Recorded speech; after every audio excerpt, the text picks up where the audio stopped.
Donc on était à Jouge et Majouge Et Dulkarnayan et Abdel Saleh. Là, ça filme. Là. Tu peux m'allumer. Le mieux, c'est que j'aille sur le Coran. Malheureusement, on ne peut pas écouter le passage concerné. Là, on me voit avec mes lunettes. Oui, Ok. si tu veux. Surat Kaf. Donc, je vais aller directement au verset 80 Verset 82. de la Surat Al-Kaf, à peu près. Et je vais te dire tout de suite.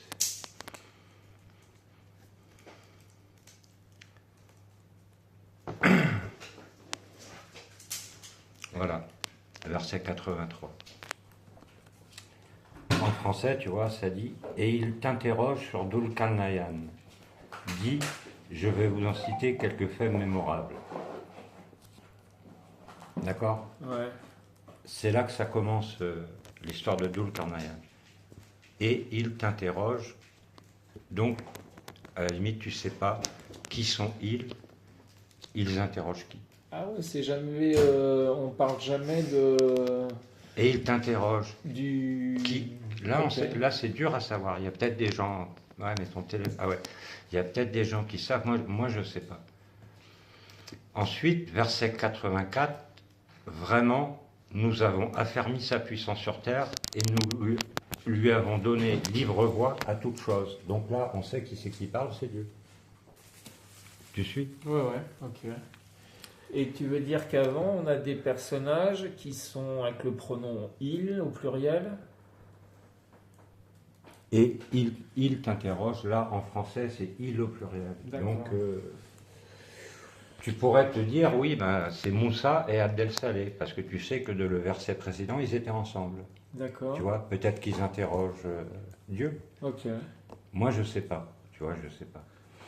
Et dans d'autres, on va dire, entre guillemets, épisodes, récits. Ça arrive souvent dans le Coran, tu sais pas qui dit quoi. D'accord. Tu Et il n'y a sais. pas comme un mode d'emploi, une façon Non, de non, faire non, qui non, pourrait non. être Mais non, le expliqué Coran, au début. non, le Coran, il est très mystérieux. Tu sais que la première sourate, la sourate 2, la sourate Al-Baqarah, elle commence, le premier verset, c'est 3 lettres en arabe.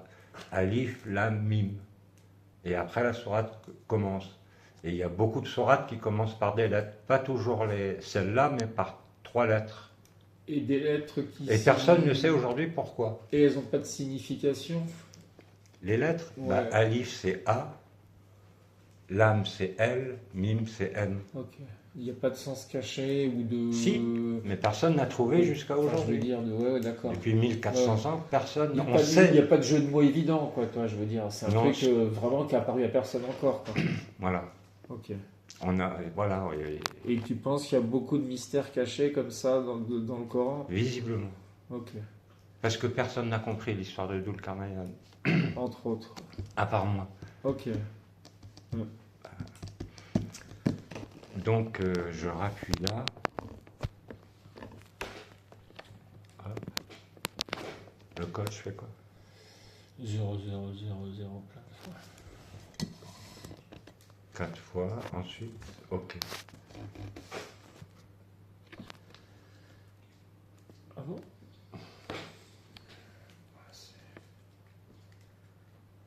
Faut qu'on avance direct. Me pose pas, si, pose-moi des questions, mais si je te dis on avance, on avance. Bah ouais, Tu je vois. te suis.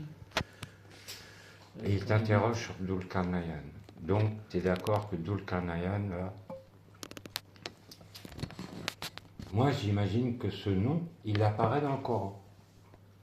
Je pense pas que ce nom, il existe avant le Coran. Tu comprends? Ok. C'est-à-dire qu'à un moment donné, quand le prophète Mohammed a dit cette sourate, le nom est sorti. Il n'existait pas avant. D'accord. Je pense. Moi, je vois ça comme ça. Mais en fait, je l'ignore. Parce que je ne suis pas un historien de la langue arabe, tout ça.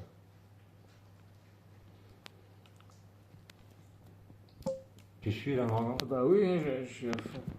T'es à fond? Ouais. Donc voici l'histoire. Vraiment, nous avons affermi Vas-y, je suis bien. Non, Si, je suis bien. nous avons affermi sa puissance sur terre et nous lui avons donné libre voie à toute chose. Il suivit donc une voie. Et quand il eut atteint le couchant, il trouva que le soleil se couchait dans une source boueuse, et auprès d'elle, il trouva une peuplade impie,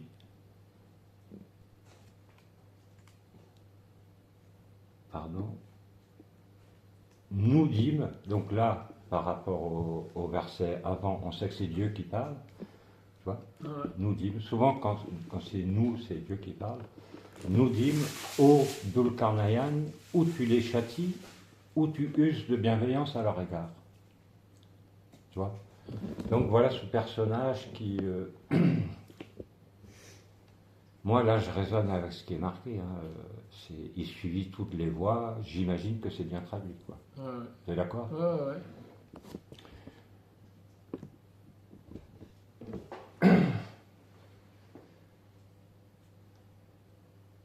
On sait qu'il est au couchant, il a atteint le couchant. Et il trouve que le soleil, donc tu vois que...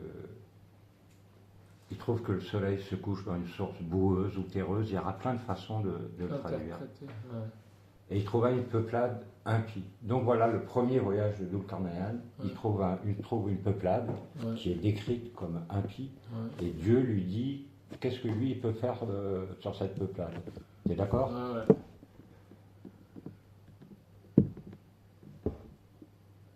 Merde, ça va pas être évident. Il faut que je le garde en main et que je touche tout le temps, en fait. Ouais, il faut pas toucher le côté, le gros bouton sur le côté. Parce que c'est pas qu'il fait.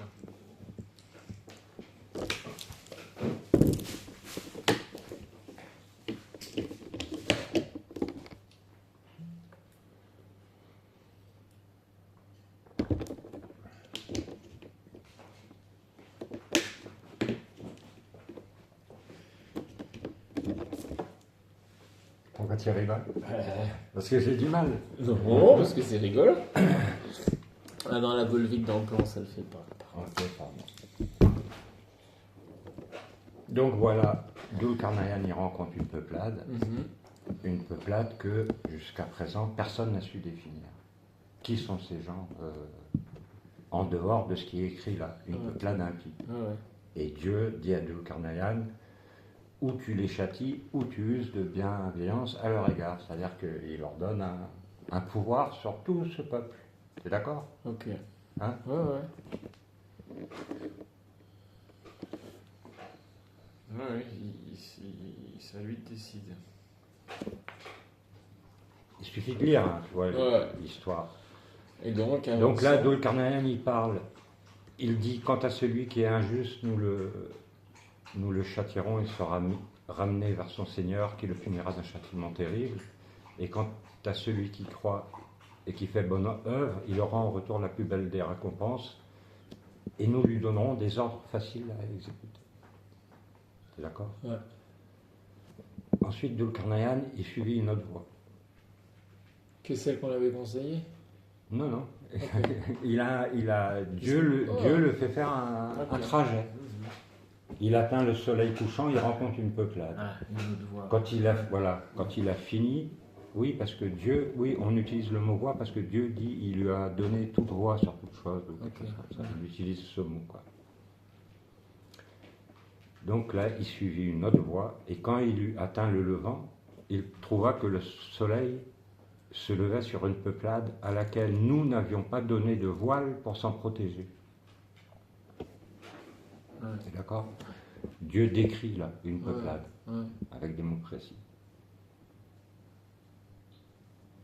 Il en fut ainsi, et nous embrassons de notre science ce qu'il détenait. T'imagines que c'est Dieu qui parle là. Mais en tout cas, tu vois qu'il n'y a pas d'interaction entre Dulcarnaïan et cette peuplade. Il fait que la voir. Jusqu'à présent. Il n'y a pas d'interaction. Tu es d'accord? Puis il suivit une troisième voie. Tu es d'accord? Tout à fait.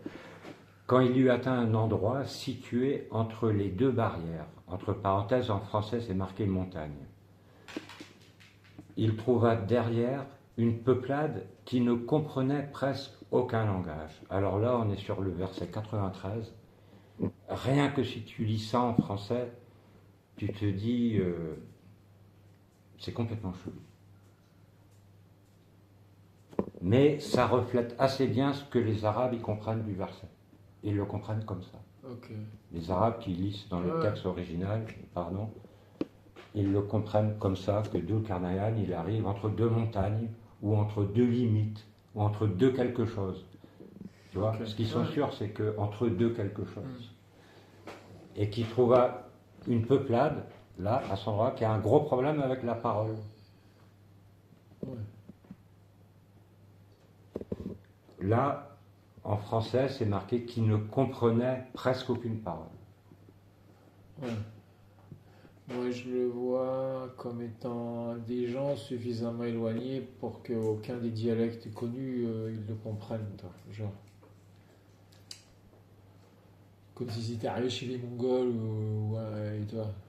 Notamment, il y a une des Perses.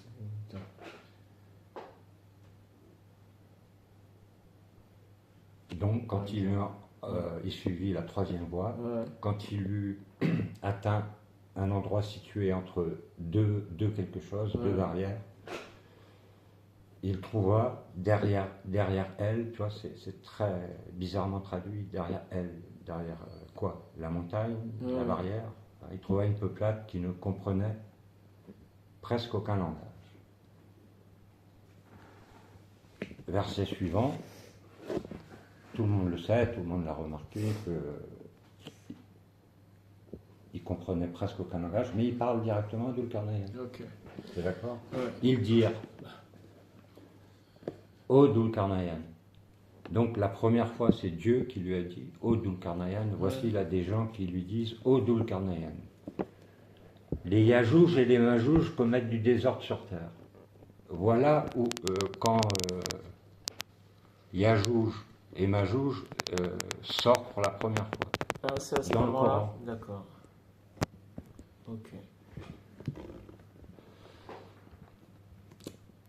J'imagine que peut-être que dans la langue arabe aussi, ce mot n'existait pas avant le Coran. Mais je ne peux pas te le garantir. Parce que comment les Arabes ou les savants de l'islam, ils voient Yajouj et Majouj? Ils pensent que c'est une traduction de concepts bibliques qui sont Gog et Magog, dans la Bible hébraïque, des concepts dans la Torah. Ok. Il y a aussi un épisode avec Gog et Magog qu'on ne comprend pas qui ils sont, qu'est-ce qu'ils font. Et là, tu veux dire dans pour la plupart des gens, Jouj et Majouj sont Gog et Magog. Voilà. Par homophonie, on va dire, quoi, ressemblance. Voilà. Tandis que pas pour moi. Moi je dis, j'en sais rien. Ok. Et ça n'a pas forcément de rapport. D'accord. Je vois bien que ça peut en avoir un, mais moi je ne m'intéresse pas trop à la Bible hébraïque. Okay. C'est pas que c'est pas intéressant, je devrais, de toute façon, Dieu dans le Coran reconnaît la descente de la Bible hébraïque comme sa parole. Simplement en disant qu'ils l'ont modifiée. Ok, d'accord. Bani Israël a modifié cette parole. D'accord. Donc, mais moi, je dis pas ça. Je dis, je vais définir Jouj et Majouj sans passer par Gog et Magog. Ok. Tu es d'accord? Ouais. Donc là, je t'ai expliqué. On tourne toujours là? Ouais. On va faire une pause. Hein. Non.